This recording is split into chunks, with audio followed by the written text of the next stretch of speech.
record this as well, so we have it. And I think it will be up on Twitch. I think it stays for like a month if we don't record it.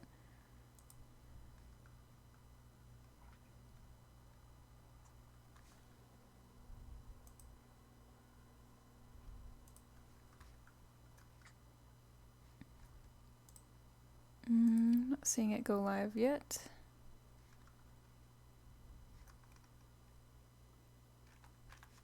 A message. Oh, I think it just finished warming up.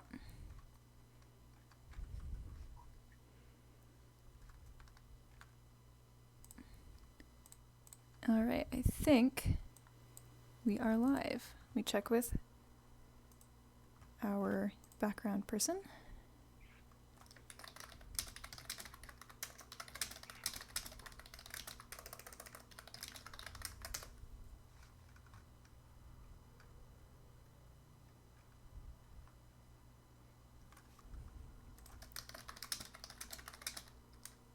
Oops, I'm like, I'm doing too many things at once.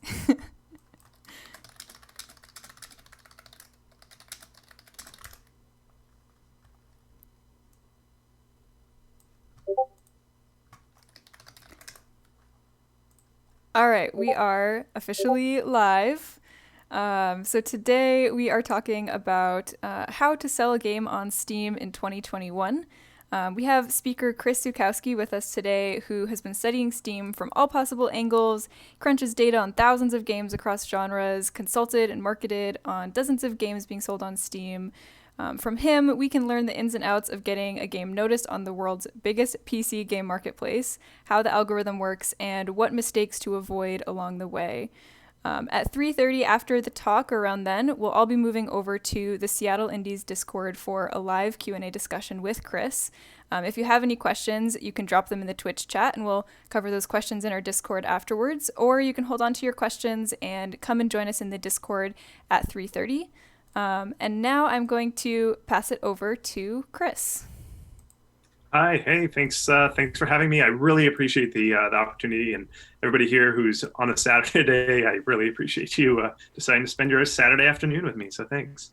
Yeah, so I'm going to go blister fast through this. It's going to be a rapid speed. I hope you can save the recording and possibly play it back at half speed. So we're going to be going right through this. So, I'm a marketer. I teach people how to sell games on Steam. I advise different studios on how to do this. And a lot of people always ask, like, well, how do I do what Among Us did? It's whatever the thing is. I actually should have updated this to say Valheim, because that's going to be the new one that everybody asks, like, how do I become Valheim?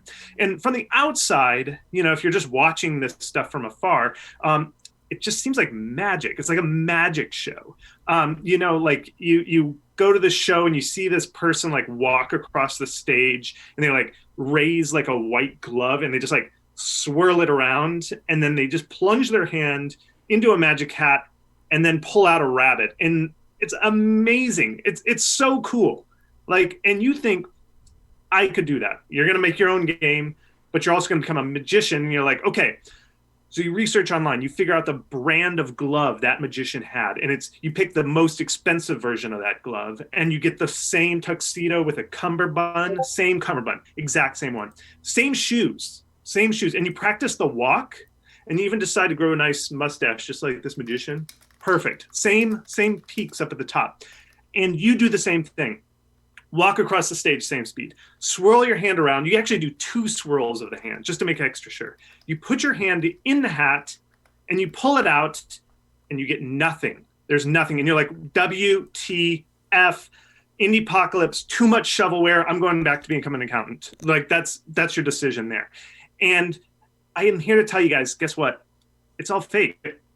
He doesn't actually like conjure a rabbit out of the hat. It's a trick. It's a magic trick. Like here's how you actually do this trick. There's like a rabbit underneath the table and it's hanging in a little bag. And the magician, actually, when they swirl their hand up, they're like distracting your eye so you don't notice them like reach under the table and pull out a rabbit. It has nothing to do with the glove. It has nothing. The glove doesn't matter. And I find a lot of stuff in marketing, especially with indies like trading war stories or reading articles like on Kotaku or something, a lot of this stuff that they focus on is what I consider white glove, which is it's the distraction so that you don't notice what's going on under the table, which is literally a rabbit's under there. So what I want to show you is like all the little things that might be a distraction. I call them white gloves, which you think from the outside looking in is like the real stuff that's happening, but it's not. It's the distraction, and then I'm going to show you what I call the rabbit under the table, which is like the real thing that's actually doing the heavy lifting of the market. And it's real. Until you get into this, it doesn't make sense. So let me show you. For instance, I consider kind of Twitter. A lot of times, Twitter is white glove. I went back because I was like researching how Among Us did this, and I went back to the original tweet by Innersloth when they announced the game. That tweet got 6 retweets. Six retweets for the success that was Among Us. And that's kind of what my point is. It like doesn't matter. What actually happened, the reason they got this big success, the actual rabbit under the table, was back in June, they got a daily deal and they put their game on the deepest discount it's ever been. And actually, a lot of people wishlisted it at that time. And then they followed it up by a Steam summer sale. And those two things really made the game visible, and that got picked up by a streamer, and then the rest is history. So it's these little things that nobody really talks about. Nobody talks about the daily deal, even though that's what happened. So what I'm trying to teach you in this talk is when to ignore this thing that looks like it's the thing that matters, the swirling of the white glove, but it doesn't actually matter. It's the things that are underneath that are the trick that nobody talks about. So I'm going to show you all these different things. So it seems like it's important, not really. Here it is. Okay, so this is me. I think I'm literally wearing the same shirt. I didn't plan this. It's Saturday, so this is what I wear around Saturdays. Okay, so I make my own games for returntotheadventuremountain.com, but I also do marketing and strategy, that kind of stuff at howtomarketatgame.com. So I teach people how to like market their game, and I do a lot of consulting for other companies. This is my game, One Screen Platformer. It's a platformer that fits on one screen. These are some of my clients that I've consulted for or given advice for, some publishers, and then games as a service, and then small independent developers. But I like to study Steam because I always like to see how it works because it's really fun. And one of the things, this is Simon Carless. He writes a newsletter and blog just like me. And he wrote this great this great piece about the 250,000 wish lists that Rift Breaker has got. They still haven't released. They're just doing this awesome thing. And I'll reference this a lot. They're doing Steam excellent. And what they do is, Steam is actually a long-term campaign. You're building this thing called wish lists because wish lists are the most important thing on Steam. And you're really doing this long-term campaign with it. And really what you've got to do is, your marketing is set way before. So there's before development, during development, and post-launch. And I'm going to kind of walk you through all the things you kind of do at these different phases. The first stop is before development. Let me kind of show you right here. You got to figure out before you even start your game if anybody's actually going to buy it. And let me kind of explain. A lot of people, again, these white glove tactics people always ask is like, oh, what should I tweet about? Which hashtag should I use? Or how many emojis do I put in my subject line? Do I put the cat one with the heart in its eyes or not? And here's the thing is, all that stuff is white glove. Let me show you an example. So I research Steam festivals. I do surveys and have people submit how many wish lists they got during a festival. In fact, in your Discord, I actually linked to the latest one for the last one. So if you do have a Steam game after the talk, please fill that out. I'm trying to get as many data points as I can. But one of the things I found was Steam classifies games by these high-level genres. It's on Steam, the navigation says it. And people would opt in, or people put their games in one of these different categories. And I counted up the median wish lists of all the people who gave me their data. And I said, how many wish lists did you get? And then I sorted by the genre. Here's the results of that survey. Now it was about 90 people that submitted this stuff. So as you can see, there's definite winners and losers on Steam. And I don't mean to say losers, it's just really hard to get those wish lists. Strategy games, RPGs, adventure and simulation games are really popular with Steam players. Then the other games like platformer and puzzle games are not so much. And I thought, well, this was just one survey. Let me keep looking here. But if you're trying to make a platformer, I don't care how many emojis you put in your subject line, it doesn't matter. You are already digging out this hole that strategy just has basically solved. So it doesn't matter how many emojis you add. You've made that choice already. The moment you said, I'm going to make a platformer game, you've already set up how your marketing is going to do and what your success is going to look like. And I know that because I've made platformer games, one screen platformer. So how do you determine this target market? Why don't we just all make strategy games? Why doesn't this whole industry just shut down except for strategy games? Well, you got to kind of look at the bigger picture here. So let's consider this the world space, all possible games. You've got games that you love in your heart that you actually like. But then you also have your games that you're actually able to make. Like, I can't make an MMO. I'm like usually a solo dev. You probably can't make an MMO either. And then there's this other circle, which are the games that the market wants. And, that overlap, that magic circle right in the middle is where we need to make our games. It's that happy medium. And that's the hard thing to find is where all these overlap.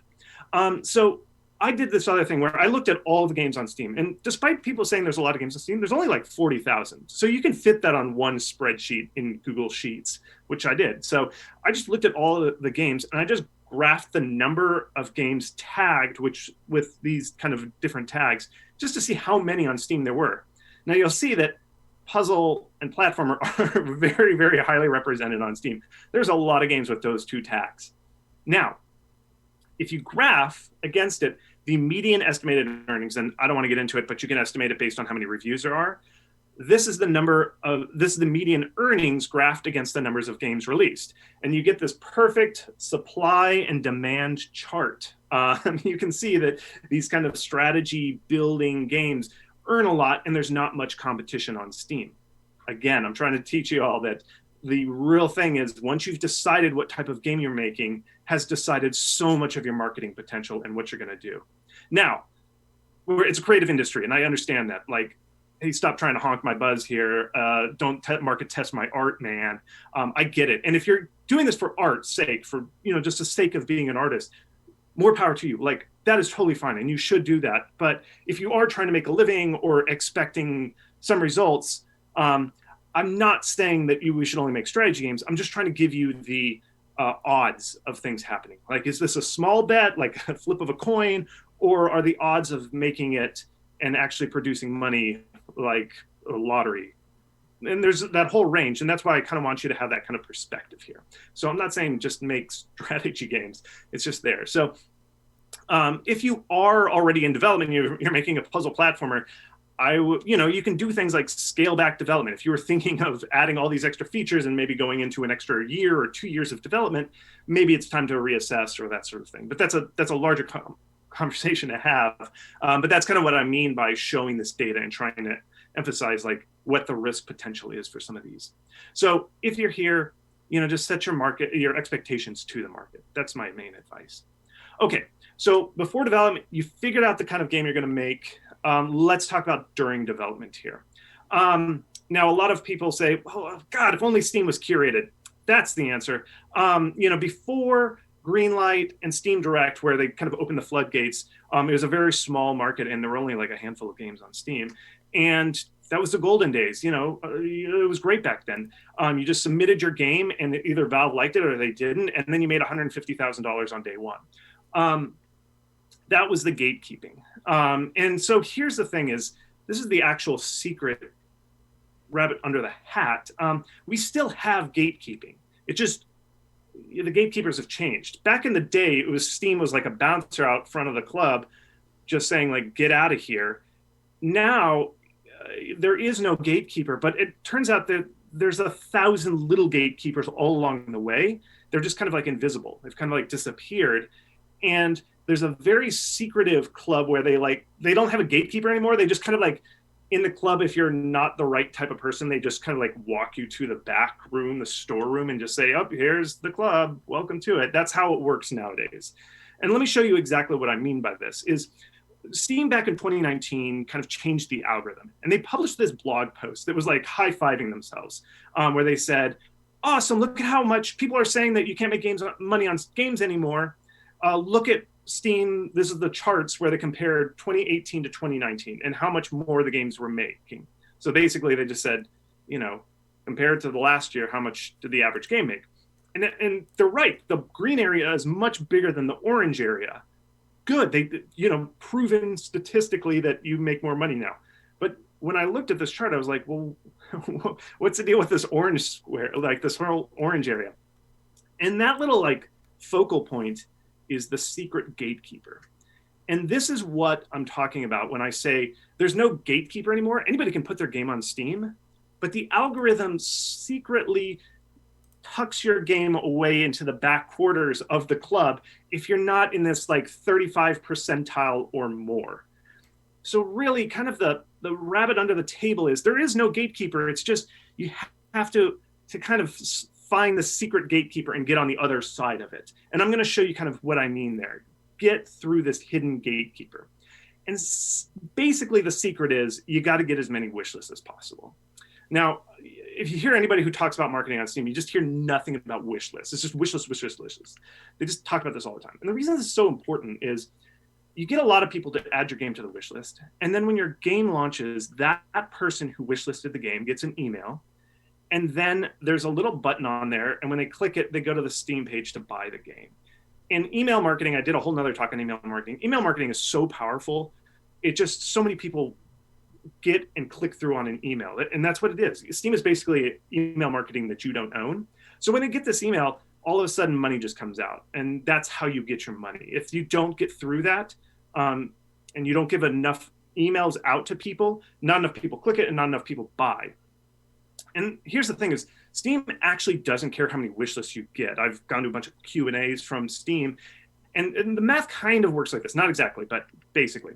If you had a game with 100,000 wish lists and 10% of those 100,000 wish lists converted to sales, you would have 10,000 sales. And assuming these two games, game A and game B, are the same price, if you had game B at 10,000, but it was so well marketed, 100% of those people converted, it got 10,000 sales.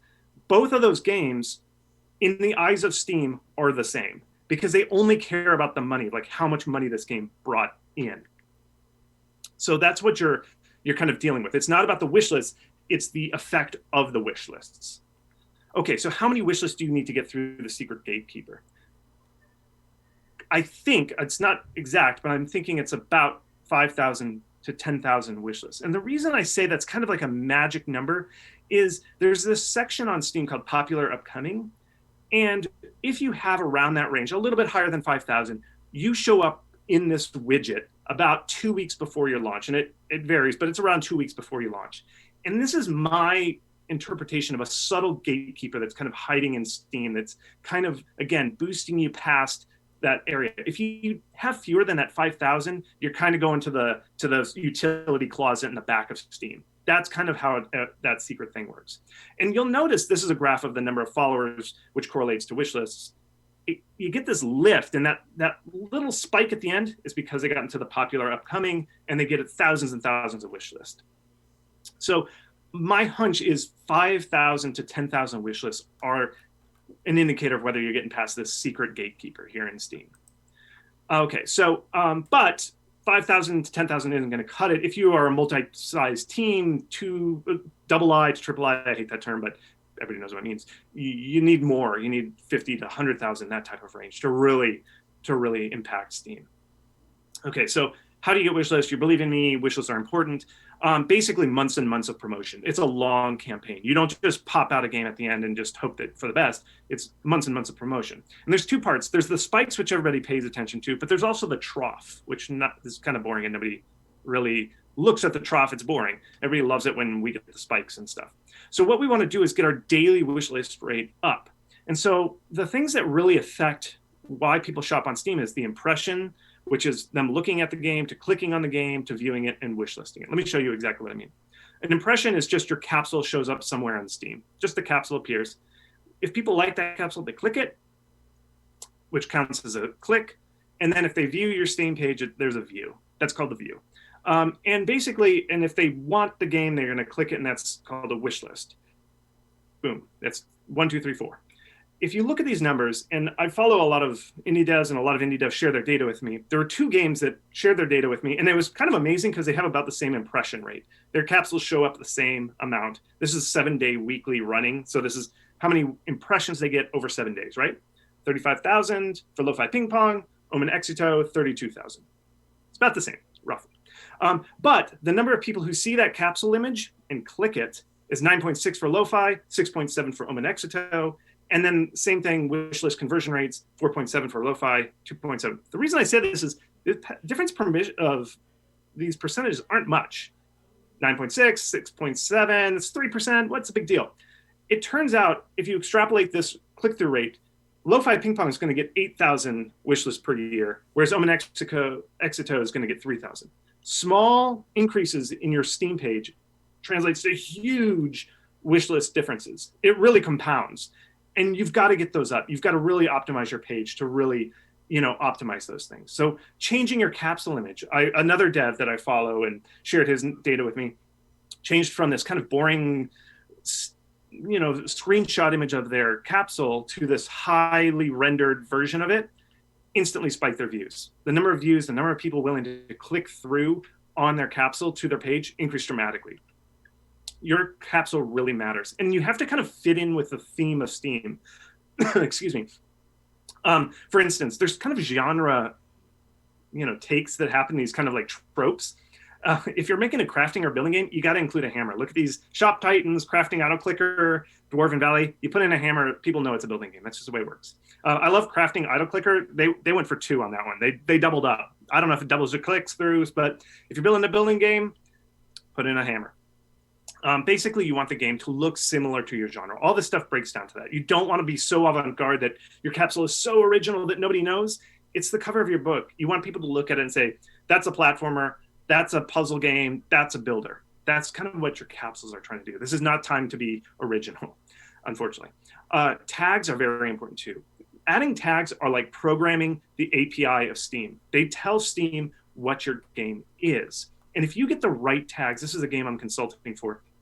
You see that first spike was because they made a really good YouTube video. But the second spike, the middle, you see that purple, that kind of purple line, that's called the discovery queue. We changed their tags and we got it right. If you get your tags right, Steam will show you to the right people that want your game. And it just makes your traffic really spike up and just get this nice, higher, steady, boring, day in, day out more wish list. You can see the difference between on the left side of the screen, there was that low ebb where they were just kind of bouncing along at a low wish list rate. You get the tags right and it just spikes right up. It's really amazing. And then you just kind of get this nice higher steady point. Okay, so tags, check to see if you've got that indie tag. Indie tag is terrible because I can go into it, but no problem with indies, but the indie tag is what's called dead weight because literally every game on Steam, when you create it, gets like the indie tag. And so it just makes your game ambiguous. Steam doesn't know what type of game you have if you have the indie tag. So try and get that indie tag out. You got to look for popular games that are in your genre and kind of match your tags towards that. The other ways to do with it, all improvements to your Steam page basically come down to be very, very, very clear about what genre you are, because Steam shoppers are genre specific. They really like their genres. They stay in their lane. And you also want to try to show how impressive you are. People are burned by cheap knockoff games. So you really want your game to kind of have that air of, just being awesome, high quality, not janky, that sort of thing. Trailers, another way to kind of speed things along is to cut out non-gameplay. A lot of trailers do these animated intros, which are great on YouTube, but if you have cutscenes and long things, players don't like that. You know how I know that? If you look at Valve and what their games are, I went to their trailers for their games on Steam. Look at them, go see them. 6 seconds before actual gameplay starts on Alex. Dota Underlords, 4 seconds. They go right into the action. But whereas other games like Doom, it's 30 seconds before you literally see gameplay, or Dead or Alive has 37 seconds of just like trailer fluff. Don't do that. Go right into the action. That's all the players want to see is like, what do I do in this game? Same thing with screenshots, show actual gameplay. These are some of these games where they just show these like cinematic shots. That doesn't show gameplay. You want to show UI because UI kind of tells people what type of game it is. Your short description, you also want to get real boring. No blah, blah, blah lore, because I've noticed that players, because I watch how players shop through Steam, they just kind of skim over lore and they're looking for verbs. What do I do when I'm holding the controller? How do I control this player? You want verbs. Here's an excellent example, a white glove versus a rabbit.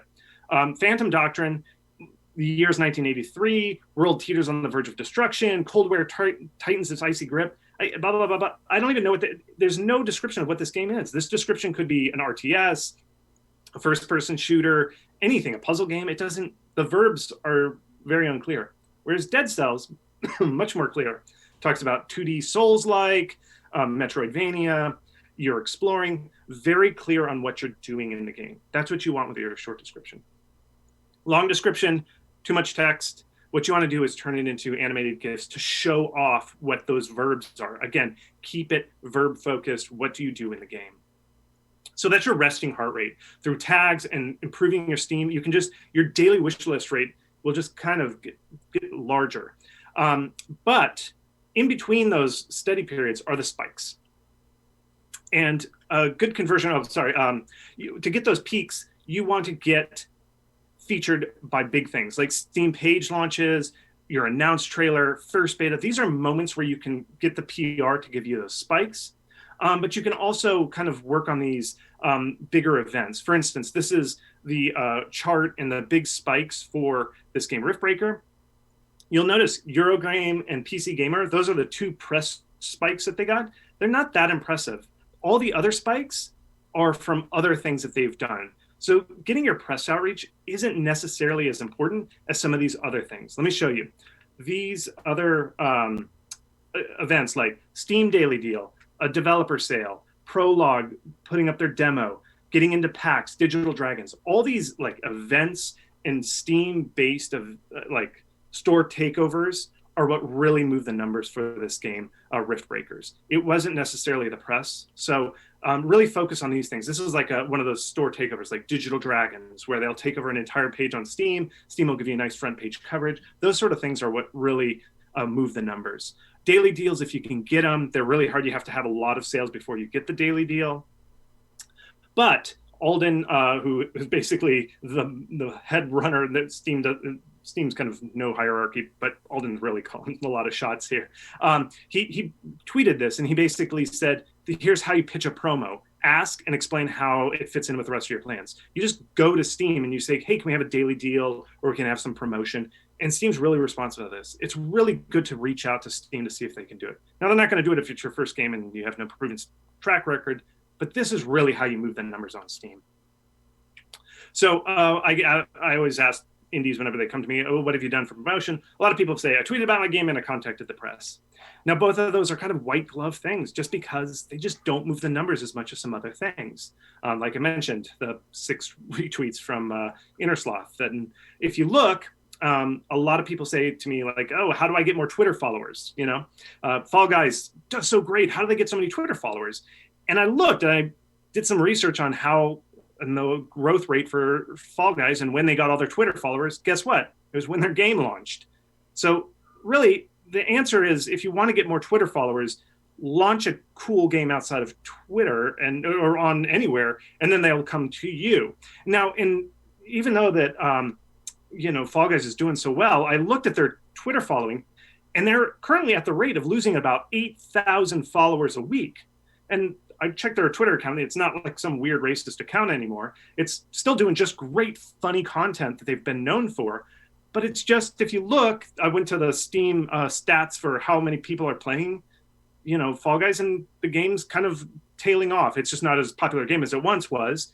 And with that, the number of followers are going down. So your Twitter following really follows how popular your game is. It's not the other way around. It's not because you have a popular Twitter following, you get a popular game. I consider Twitter a lagging indicator of your game's popularity. I actually looked up the stats, and if this trend continues, Fall Guys will run out of followers in the year 2024. They did the calculation. I don't think that's going to happen, but as you can see, the Twitter following tracks with the game. So to get a big following on Twitter, do something cool outside of Twitter, and then the followers will come. But the reason this doesn't matter, here's the non-white glove, the actual rabbit on the hat. The thing that makes Twitter good is it's for business people, not fans. It's not these cosplayers dressing up. That's not who you're trying to reach on Twitter. You're actually trying to reach people treat it like it's GDC. Just treat it like GDC. Assume that everybody who's following you and liking you and talking to you are fellow game designers, streamers, influencers. All these people are on Twitter. These are the type of people that you want to reach out to on Twitter and make sure you follow. If you're looking for a publisher, publishers employ people just to scrape Twitter to find interesting games to publish, or like Alden, games to feature on their Steam page and interface with people. So what you really want to look for, if you're looking to get this kind of like spikes of popularity, is look for people with job roles of scout, platform manager, producer, developer relations, developer outreach. These are the type of people that are looking for content to feature on their platforms, whether it's, Steam or even Nintendo, Xbox, those sort of things are what you're trying to do. Biz dev folks, follow Screenshot Saturday and play a game. Pitch your game, sorry. Those kind of things are really popular with those scouts. They read those. Now, even if your game doesn't go viral when you use those, be sure that they are watching. I consult for a publisher. I check Screenshot Saturday. I'm not a scout. Don't at me. I don't do that kind of stuff.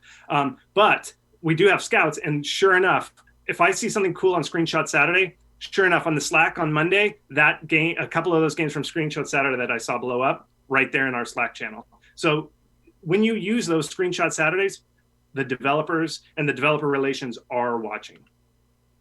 So look for high, unique experiences, super high quality, genres that are popular. They're hungry for good games. So really share them. It's good time. They've seen your game. Okay, again, they're business people, not fans. Okay, so get your page up. Here's the other thing with Steam. If you're launching on Steam, get your page up. You're not Beyonce or Taylor Swift. You can't just come out of nowhere and launch a game and expect it to do well. And I'll show you why. These are all white glove tactics, unless you're Beyonce.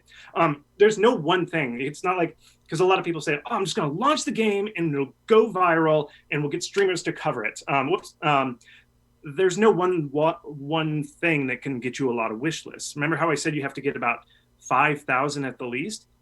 In my experience marketing games, even if you get a really good streamer to cover your game, we're talking like 2,000 wish lists. If you go viral on Reddit, we're talking 300 to 1,000 wish lists.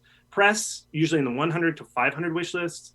And like I said, your daily organic Steam traffic, 1 to 50. If you're really good at what you're doing, your game's really popular, it's about 100 wish lists a day. That's kind of what you're doing. And so if you're just hoping like, oh, if a streamer just covers us when we launch, we're golden.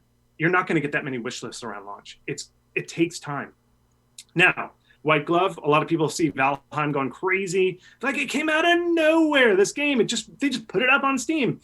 I went and did the research. If you look, before they launched, you can look at their follower count. They had about 100,000 wish lists. They had done a lot of marketing. Remember, I said the minimum is like 10,000. They were 10 times that. Valheim had a huge following before they launched into early access and got this phenomenal growth. So they did everything right. And they ran betas. They did all kinds of stuff to get this ready. And if you look, and I also looked at their Twitter following before, just before they launched, they had 1,706 followers. So again, your Twitter following is not necessary for a big success, but now they're up to like 56,000. So again, if you want a Twitter following, do something outside of Twitter that's awesome, and then you'll get the Twitter following. So it's a lagging indicator. Just interesting stuff. So the real rabbit out of the hat is you got to build those big wish lists up beforehand. Now, Valheim's success beyond that, where it's getting the millions a week, that's your game. That's because of the game. It has nothing to do with marketing. The marketing can just get you ready and get you primed for that. After that, it's all on you in the game. There's no magic bullet. There's no like, if you just use this one hashtag, all of a sudden your game's going to take off like Valheim. It's just a magic event. So that's my talk. I write about this stuff, all this research that basically every slide in this talk has been a column on my weekly blog. So I send out an email list every week. howtomarketagame.com/free. You get this free book when you sign up. I give you little tips for how to use your email list. And then every Monday, I send out a blog post that says some weird thing that I've researched. But for you all, for this new thing, this is new. You're the first time to hear about this. Oh, I should do this thing. Even though I know Twitter doesn't count, I tell you Twitter doesn't matter. At Adventure Mountain's my Twitter. You can at me or whatever. And here's my email address. But for you all, I was working on this thing. I didn't quite get it ready. So there's this thing, I'm doing a whole course because I just can't fit this all in and tell you about Steam and all this. I'm making a class, and this class is how to make a Steam page. That's all it is.